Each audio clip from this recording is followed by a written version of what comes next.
Viewers and subscribers, welcome back to Beating the Press podcast. I am your host, Rafa. Now, coming up in this evening's podcast, we're going to be looking back at the football action that took place in the EPL over the weekend. Big winners, big upset in the FA Cup. Crystal Palace running away surprise winners over Man City, and Arsenal confirming their spot in the Champions League come next season. Now, joining me this evening to review these matches and to talk some football, we have returning to the podcast, Christoph. Good to be back, viewers. Yes, Christoph, we will start over there at the FA Cup. Crystal Palace grabbing their first major trophy in club history. And by doing so, automatic qualifiers for the Europa League as well, Christoph. Big upset over Man City. Talk to us about that game. I did predict it, Christoph. I did call it.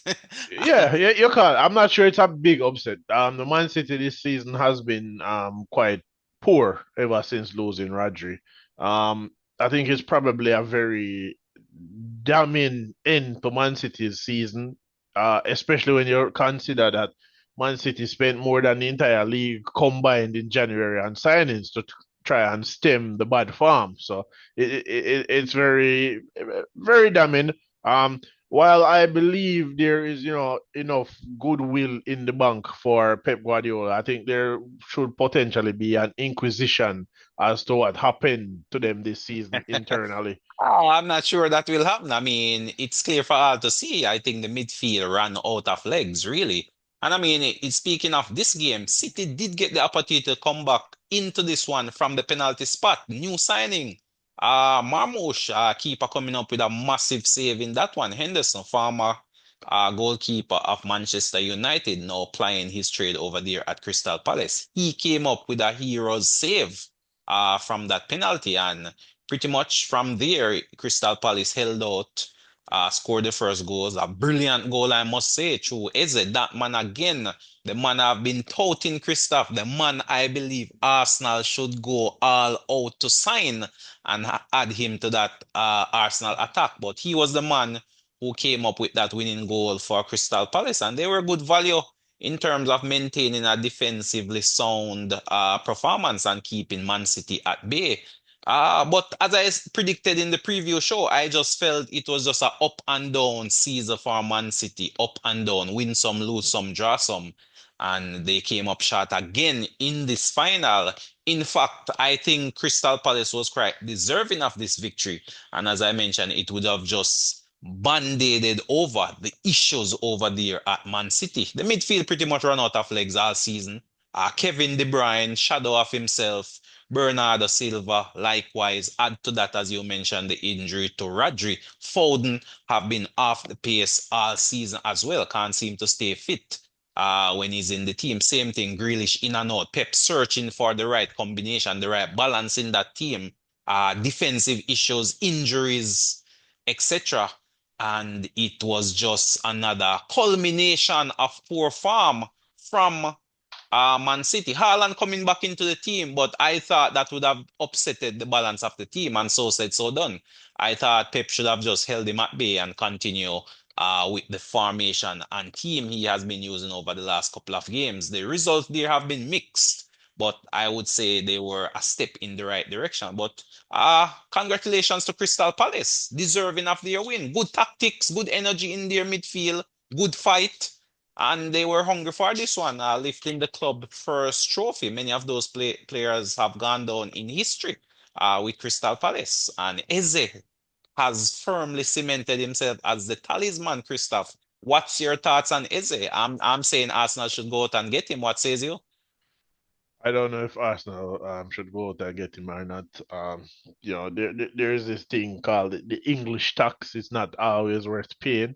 Um, I mean, he's definitely a quality player. I don't Don't know. ask about the money, man. Go out and get the I ball. Liverpool, Christoph, has already been making some quality signings. And I mean, Liverpool won the league and is after the races already when it comes on to signing up a replacement for Trent Arnold-Alexander. Well, Frimpong, the right back over there at Bayer Leverkusen. Well, this is one of those things where Liverpool has known for a very long time that Trent was leaving. So it's not like you come the end of the season and oh he's decided to leave. They've known for a very long time that he would be leaving. So it only makes sense that they would have identified a potential target or targets long ago. So not a surprise there. It is And a I'm hearing some big links with Kirkes as well, the left back that plies his trade over there at Bournemouth. And Real Madrid have already signed the Bournemouth centre half, Housen, Christoph. He is one for the future, 20-year-old, 6'6", and he will be off to join Trent over there at Real Madrid. So teams are already making their mark, Christoph, in the transfer window. I mean, a team like Arsenal can't be caught on their heels again. Sometimes this is where a trophy, the title, the league is won or lost in the transfer market. You yourself pointed that out. That if Arsenal fail to have signed a striker in that January window, then they would not win the title. So said, so done. So now is the prime opportunity to get a run on your rivals. And thus far, it is Liverpool who have been making the splash in the market already. We are hearing some links to Man City as well, but for sure, one signature already tied up. Trent is now replaced, so Liverpool really looking to get business done early. But I think Eze Christoph, Eze is a man that will do the business for any of the top clubs in the league right now. And I think Arsenal should splash the cash and go out and get him. But such are these things. I would not mind seeing him in red come next season over there at Liverpool, in all honesty. I mean, he could be a great understudy for the likes of a Salah or sharing that role as Salah, gets up in age, to be honest. But right. any team he is signed for, I would be very surprised if he is still at Crystal Palace come the start of the season. If I recall, I think it was last season, wasn't Manchester City also interested in signing him? But they Well, I didn't. think City should definitely go out and get him come this season. Offload players such as Grealish, for example, Doku. I mean, he would be an upgrade on the likes of a Doku, or even the young Brazilian. I think he's out injured Savinho. now. Savinho, exactly, exactly. Or have two quality players in each position. So, uh, and of course, Eze is quite versatile. He could play the number 10 role as well as playing from wide. So. It's a win-win situation to me. Any team that really signs him, win-win. The talisman for Crystal Palace currently, and I would be very shocked if come the start of the season he is still there. We know that the big clubs usually go out and poach from the smaller clubs their best players, and for sure, Eze has been one of the better players in the EPL this season, and he was the man who came up with the winner versus Man City. So Pep was there to see him in all his glory. So you don't need to be sending out any scouts. You are seeing him up close and personal. And but that's my feeling. I rate that player highly, and I think he has a bright future. So to me, rather than going outside the league and go and get a player like Wirtz, who I'm hearing a number of clubs linked with, I think you should just buy what you have seen in the league already. Tried, tested, proven. You don't need any time to bed in. It should only be a matter of the price, as you say. And as you say, I guess the so-called English tax, where the English players seem to be overpriced, has become a phenomena. Uh, I mean, we've seen Rice, for example. Looking at Rice's performance this season, though, Christoph, would you say Rice was overpriced, considering his price tag of £100 million? No, well, Rice is proving to be money well spent, right? Well, So I mean, well, that's what I'm saying. So at the end of the day, the figure is a huge figure, but would you spend that money to win a title? I'm thinking most clubs would say yes, they would. So, yes, sometimes the market price dictates the fees, but other times you have to go out, pay above market value to get the player you want who can lift you to a title. I mean, unfortunately, Rice hasn't lifted Arsenal to a title, but his goal over the weekend versus Newcastle did secure them Europe for a nine consecutive season, Christoph. right. What was your take on that game, though? Arsenal coming up 1-0 winners versus Newcastle.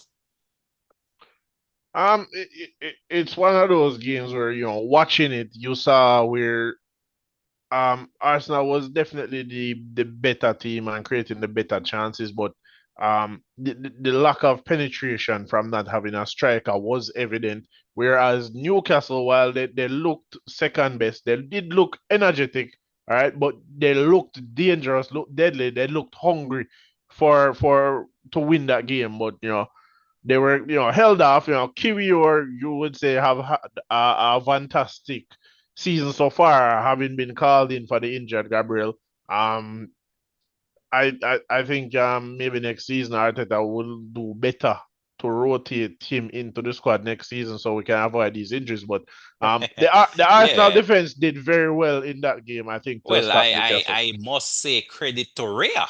I wouldn't necessarily give much credit to Kivier for this particular game. The man in the Arsenal defense which came up with the goods was Rhea. I mean, Rhea made at least 3 or 4 world-class saves, some of them back-to-back as well. And he was the man who kept Arsenal in the game in that first half. Newcastle should have taken the lead, in my opinion, given the opportunities they got.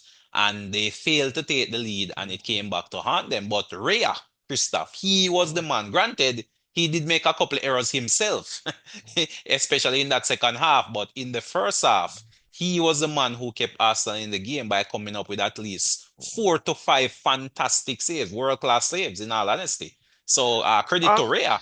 But we also saw Saliba going down with an injury as well, Christoph, for this final game. Granted, the it pressure doesn't is really now matter. off. The pressure is Right. off. The pressure is Um, off. So we can rotate everybody for the final game. right, thanks to that, thanks to that. So, yeah, but I mean, the pressure is off for Arsenal, but definitely with the other results, Chelsea getting a 1-0 win over Manchester United, Forest also picking up a win, and also Aston Villa picking up a win. So, for the final day, Christoph, in terms of that battle for Champions League football, it's for all the marbles. And fortunately for us, the fans, two of those teams go head to head. Chelsea takes on Nottingham Forest. That is a straight shootout for Champions League action come next season. Whoever wins that game will be playing Champions League football come next season. Yeah, I think that will be a very interesting game. Probably the best game to watch final day. Like I said, especially because both teams will potentially have to find themselves going all out to get goals. So it could be end-to-end stuff in that game. Definitely, because Newcastle will have a game. Aston Villa also have, I believe, Aston Villa plays Manchester United. They would need a win there as well. Newcastle would need a win. I'm not sure who Newcastle plays, but the big game is the head-to-head battle between Chelsea and Nottingham Forest. Both teams need a win in order to progress into Europe come next season. Well, Champions League, both teams will finish in a European spot. It's a matter of which of the European competition they will be playing in. Will it be Champions League, Europa League, or Europa Conference League? And everyone want the big prize, which is the Champions League. But for me, I am still sticking by my guns. I feel Nottingham Forest, based on their performance over the course of the season, I think they will come up with the goods, especially with this game being played at home. I think the fans are gonna drive this team on and get a win over Chelsea, who have been lukewarm all season, a very unpredictable, sometimes up, sometimes down. They did manage to squeeze one past Manchester United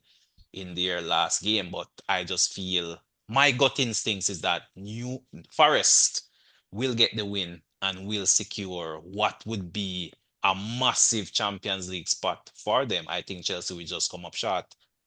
Newcastle, I expect also to be there. And I didn't have Aston Villa, so I'm gonna look out for that game. They go up against Manchester United, so it will be interesting to see if they can find a win there and secure their Champions League position. But I'm still going with still sticking to my original prediction. Liverpool, Arsenal. I'm still going with Man City. Man City still needs a win in R2. They do have a game in hand, so they need to win that game in hand plus the final day game. So I'm going with City, Forest, Newcastle. Those are my three, Christoph. What So, says you? What are your so, three? so City will come third in your opinion I'm calling City to come third. Yes. over Newcastle. Yes, over Newcastle. Yes. I feel City will get two wins and Okay, finish third. okay, okay. Yes. Newcastle as well to get a win in their final game, and also Forest to get a win in their final game. I think possibly Manchester United may very well upset uh, Aston Villa. Aston Villa. Yes, they may just throw them off slightly. They may just do enough to possibly pull out a draw and derail Aston Villa's hope. So it will be interesting to see how it plays out. But Chelsea did get a win over United, Christoph. Hats off to Chelsea. They went and came up with a win. I was expecting a bigger scoreline, in all honesty, but a 1-0 victory was good enough Wasn't for impressed by what I saw. well, Chelsea definitely needs to reevaluate how they're going to be playing next season because it was not impressive in at all. well, for sure, definitely. Chelsea is gonna need some quality signings, Christoph. Eze is a man who, if they're looking to really get quality players in that squad, Oh, these are the players they should be signing. Chelsea's going to be punished, right? In terms of what? Breach of financial fair play. Not to my knowledge. Yeah, I was reading something about it today. It could be wrong. It could be No, somebody. I think I they've almost been certainly selling was. some homegrown players to offset the financial outlay they've made with these numerous signings. You know, they have been selling off homegrown players to balance the books. But I think Chelsea's problem is they are buying too many average players versus splashing the cash in the right way and buying some quality world-class players. Oftentimes they say you need to build from the back. So that team needs a hon- solid spine. They I, need a I, quality number nine and they need a quality center half to start. Honestly, I'm not sure what Chelsea's transfer strategy because outside of say Cole Palmer, it seems like Chelsea's kind of just looking what who everybody else is planning to sign and then bidding higher and getting them. Arsenal wanted Mikhail Modric. Chelsea came in. Chelsea was not interested in at all. Then Well, it seemed like Arsenal dodged a bullet with that one. yeah, Liverpool was going to buy Caicedo. Caicedo. And Chelsea swooped again, it in. seemed like Liverpool dodged a bullet with that one also. Right. Did not So get Caicedo, but converted Gravenberch into a quality D mid and brought in Enzo as a destroyer, and that seemed to have done the trick. Liverpool is now lifting the title, while Arsenal possibly might not even fit. I mean, Chelsea might not even finish in the Champions League spot. So sometimes things have a way of working themselves out, in all honesty. Who to tell what might have happened if Liverpool had gone ahead and signed Caicedo? Who to tell? We can never tell, but all's well that ends well, in all honesty. But for Chelsea going forward, though, Christoph, they need world-class players. Just spend 100 mil and buy some quality players versus spending 25 on a player, 35 on a player, and that player turns oh out to be average mediocre and doesn't move the needle. You need so players that move the needle. so where should Chelsea strengthen? They need to strengthen all over, but to start, they So need a spine. so Every they team need needs a quality so spine. they need to spend like 400 million. No, I'm not saying you need to spend 400 million. What I am saying is buy four players. Start Mm. by buying four players, four starters, four world beaters. Four, How much is our four world beaters going to cost? Is what I'm asking. let's say each average 50 mil. So you're looking at 50 by four.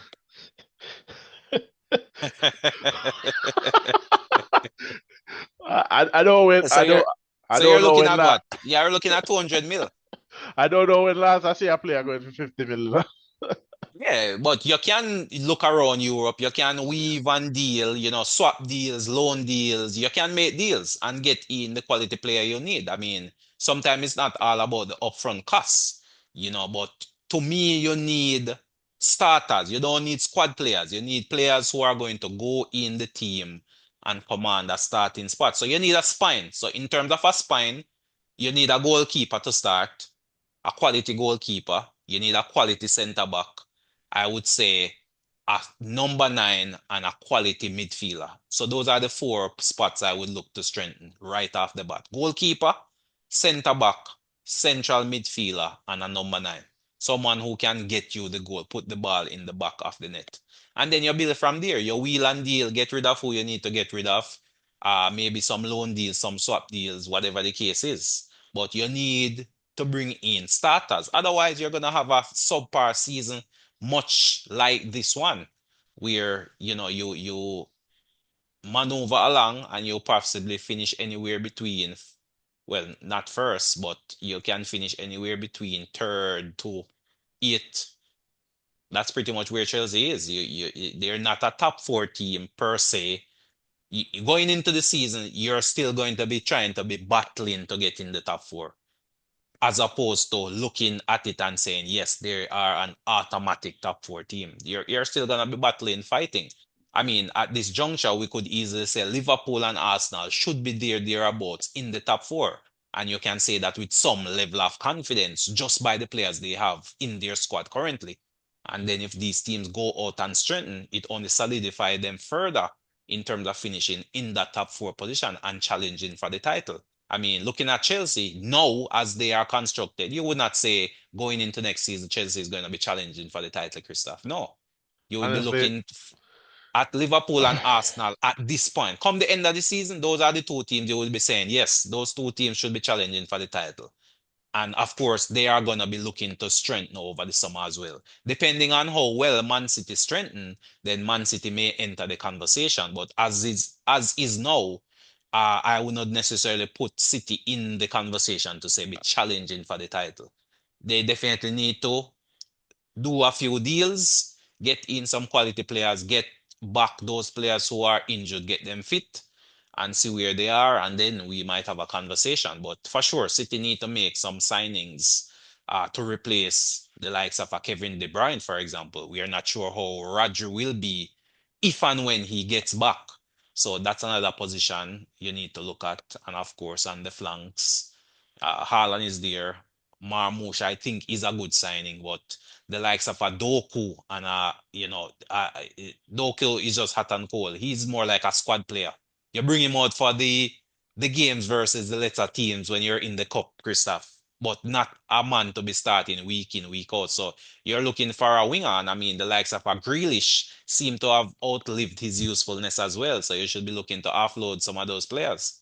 So a lot of rebuilding is needed over there at City. It'll be interesting to see if Pep can lead the charge as it relates to the rebuilding exercise that's needed at Man City. We've probably never seen Pep in this vulnerable of a situation before, Christoph. This should be a real test to him as a manager to see if he can actually rebuild and reconstruct this team, almost similarly to how Klopp had to reconstruct Liverpool. So interesting times ahead for sure. Interesting times ahead, indeed. I'm not.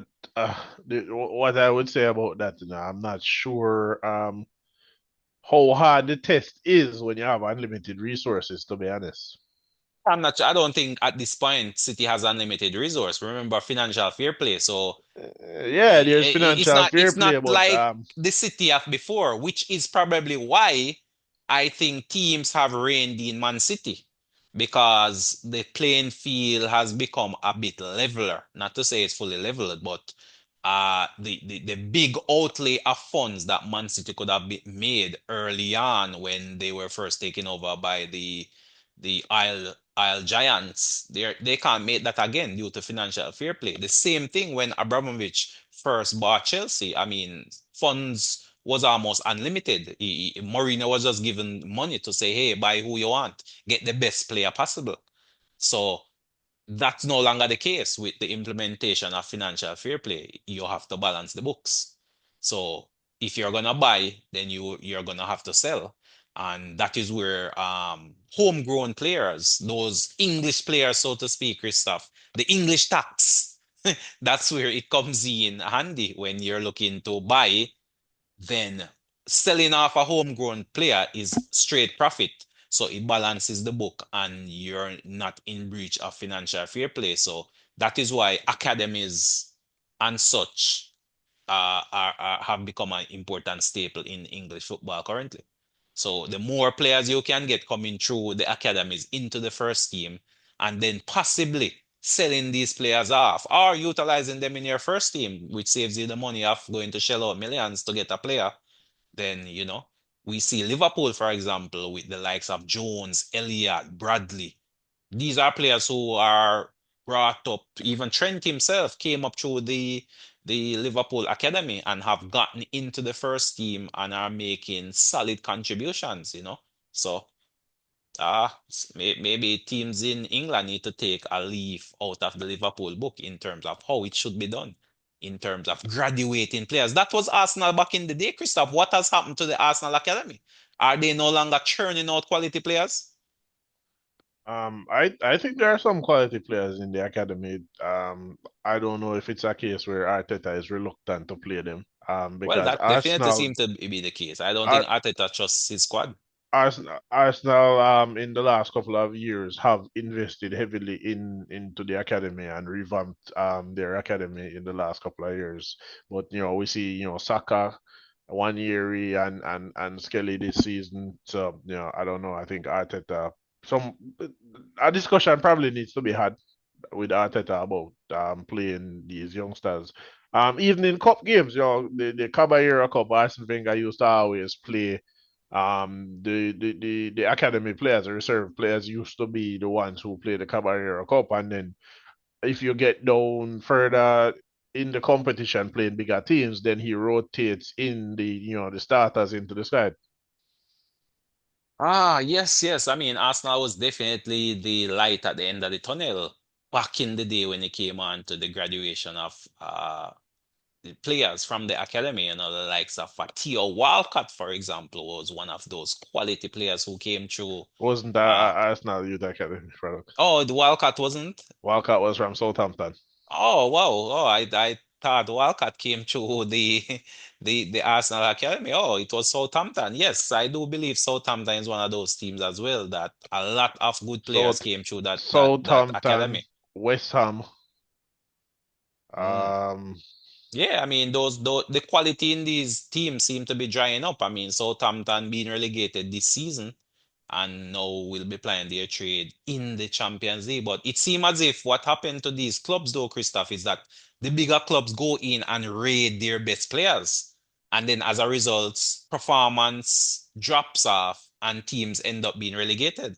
I fear for Bournemouth this season, to be honest, because I already see the vultures circling and picking off their best players. So Bournemouth should be in a real dogfight come next season with all their best players now gone because bigger clubs have come in and bought off all these good players who had a quality season this year.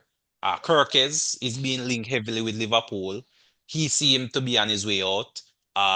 Housen, which is the Spanish international centre back. He is on his way to Real Madrid, signed, sealed, and just about to be delivered after the final game of the season. So at least two quality players are now gone from that Bournemouth team.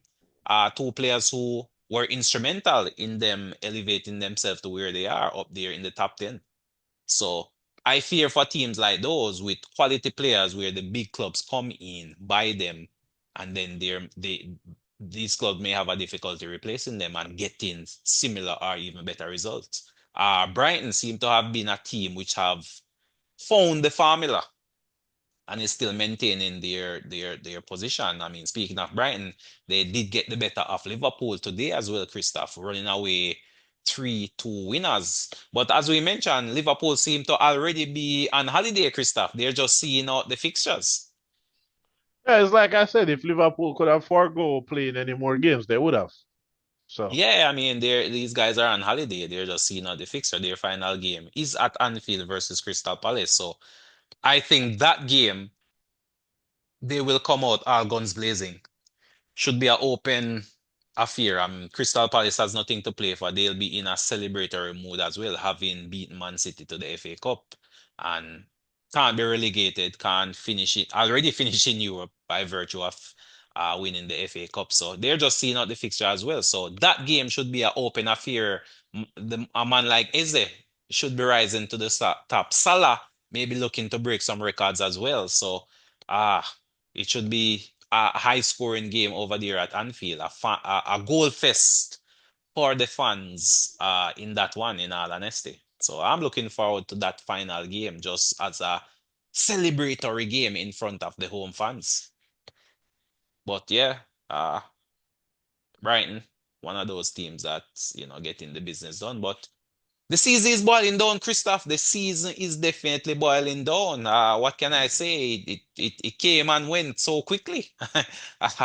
It came and went so quickly. But any thoughts as it relates to the season, though, Christoph? What did you see? What did you learn? What was your impression? I mean, there's still one game left, but I don't think that one game will make any serious impact as it relates to your outlook on what has been an interesting season, especially for the likes of Liverpool, Arsenal. What says you? Honestly, I think the biggest takeaway from the season is that there must be Don't say um, referee. a revamp in the refereeing situation and a serious inquiry into the number of poor decisions, and not just against Arsenal, not just against Arsenal, but there have been like I've been saying for the last 3 seasons, Mm, you cannot look at the replay and still get the decision wrong when everybody else who saw the replay made the opposite decision and they were correct.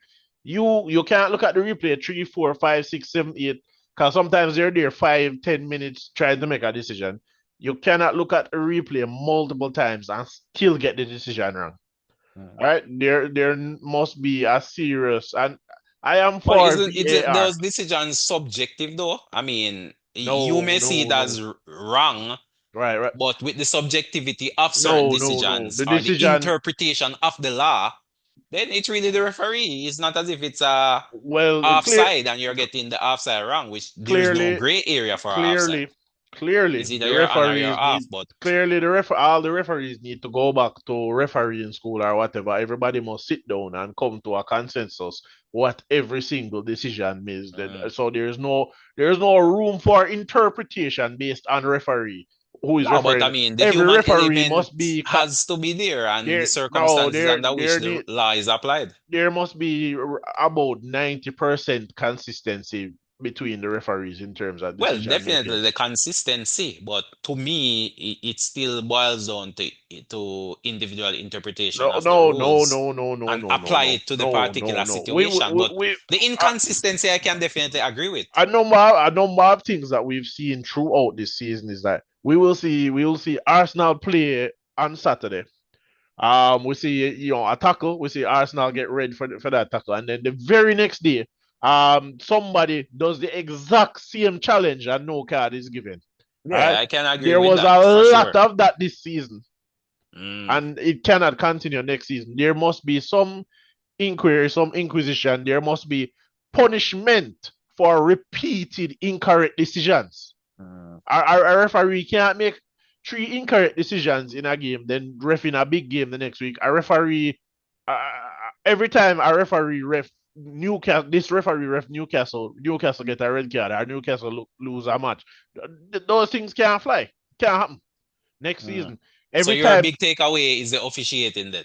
they're officiating all season, and it has been the case for a number of seasons. It's not like it started yesterday, but Mm. this season, the I've been level of particularly. poor decisions have been very egregious. Arsenal have dropped 15 points because of bad refereeing decisions.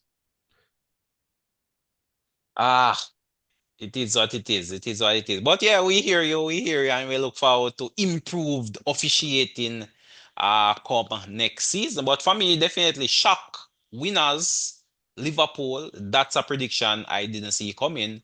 And just the fall off of Manchester United and the Spurs, but United especially. Uh, Especially, I would say, with the appointment of a new manager. Usually, with a new manager, Christoph, we get what we call that new manager's bounce. And it seemed as if Manchester United got none of that new manager's bones. No, they In got it with Ruud van Nistelrooy. well, that's what I'm saying. They didn't get it with the new coach, they got it with the interim coach. And it has been a downward spiral for the likes of a Manchester United all season. So to I me, those mean, have been the two big surprise takeaways for me. Liverpool winning the league, that I didn't expect. Slack in his first season, and just the downward demise of Manchester United under new coach Amarin. I thought he would have elevated the team somewhat, possibly finishing the top 10 and looking up, as opposed to finishing almost so close to the relegation zone, you know.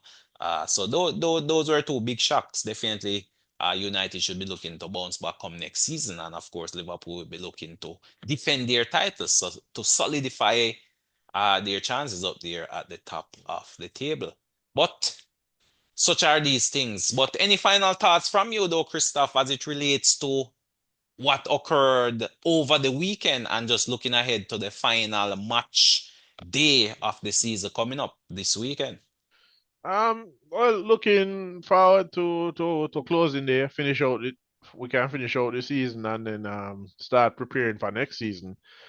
Fortunately, there is not a whole host of football this summer, so a lot of And there players. is a whole host of football this No, summer with the Club Club World Cup. World Cup, Yeah, Gold but Cup as well. it's not a lot of people playing the Club World Cup like that, Yeah, you know. well, we are definitely will have a lot of football to watch in the off season. Looking You'll at the have Club a World lot Cup of football and to the Gold watch, Cup as well, but and a then lot some of international players. friendlies as it relates to preseason.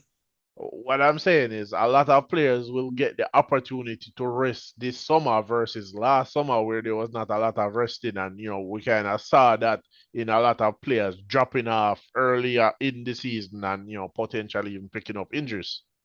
Well, yeah, I mean, there's no major tournament taking place. I wouldn't necessarily put the Gold Cup as a major tournament. So there's no Euro, there's no World Cup, there's no Carnival, South American Championship either. So Copa, Copa America, etc. So no African Cup of Nations either. well, Cup of So Nations is played in like January, February. yeah, so players should get a little rest. But CONCACAF will be in action. The Gold Cup will be happening, Christoph. Jamaica should be thereabouts as well. So looking forward to that. Uh so lots of football to keep us occupied during the summer months as well. And we will be back in England come early August, I would say. But the season is winding down. The season is winding down, viewers and subscribers. But thanks again, Christoph, for coming through and sharing your thoughts and your opinions. Viewers and subscribers, thank you again for tuning in to us here on Beating the Press podcast. Please continue to help us to grow. We're getting close to that magical 500 number, so help us to push it, the subscribership, to over 500 by sharing, liking, and of course leaving a comment in the comment section. But your support over the period has been tremendous, and we hope you will continue to support us going forward. But until next time, this is Rafa signing off.